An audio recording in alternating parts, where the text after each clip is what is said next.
Sing Sing. And by a miscalculation, came up in the warden's office. Yeah?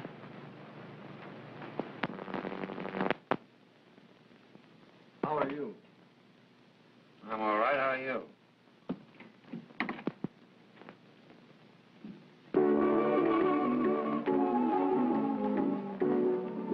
They're taking him for a ride tonight.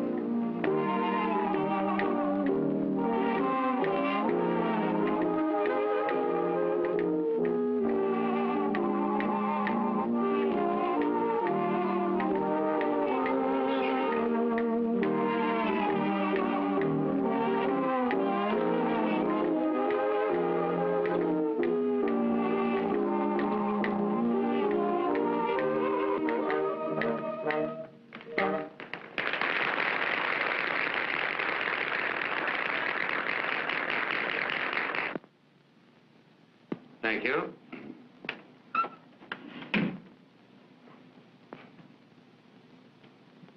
Well, I'm sorry I'm late. Sit down, Gene. Let's get to business. No objection to my standing, is there? Gene, we're going to give you a fair trial. But if the gang decide against you, I guess you know what that means. I know. Rocky was the most popular and useful member of this gang. And you had no right to shoot him down in cold blood just because you had a grudge against him. Well, why don't you give him a dose of his own medicine? Show him how a chunk of cold lead feels. Gene. Now, just a minute. You haven't given me a chance to talk. Yeah, well, why should you speak?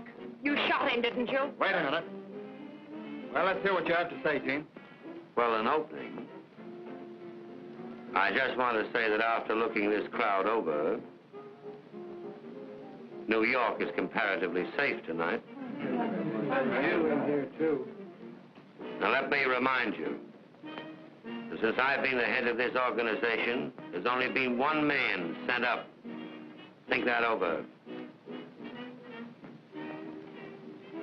And before I took hold of you and organized you, if you don't mind my saying so, what were you? Or possibly you've forgotten. Well, may I inquire what that has to do with what we're here for? It just has this to do with it. My leadership has been competent. I may even say brilliant. And I'll tell you why. I've always insisted when you go on a job, you come away with full hands but clean ones, not smeared with blood. Rocky knew that I was absolutely against killing, yet he did it uselessly, just because he was a butcher. I've tried to make you use your brain. Anybody can use a gat and burn for it. We've always been successful because we respected human life and thought faster than the other fellow. And most of that fast thinking has been on my part. This nightclub is my idea. I organized it, operated it, and showed a clean profit besides giving us a safe meeting place. But lately, as you all know, I wanted to quit the game entirely. But something came into my life that, well, as the fiction writers put it, something made me want to go straight. Oh, don't listen to him. He'll try to talk you into believing that Rocky was a traitor. He was. He was always a killer. And when I called him for disobeying orders, he pulled a gat on me. Why, don't you realize that when he shot Coleman, he put you all in the shadow of the chair? You're lying. I was there. You shot him down cold like a dog. Shut up. You wasn't there. Steady, Mouse. Now, just a minute. I think we're getting away from the main issue, which is, why did I shoot Rocky? Yes, why did you shoot him? I shot him in self-defense. You don't believe that, do you, boy? You're lying.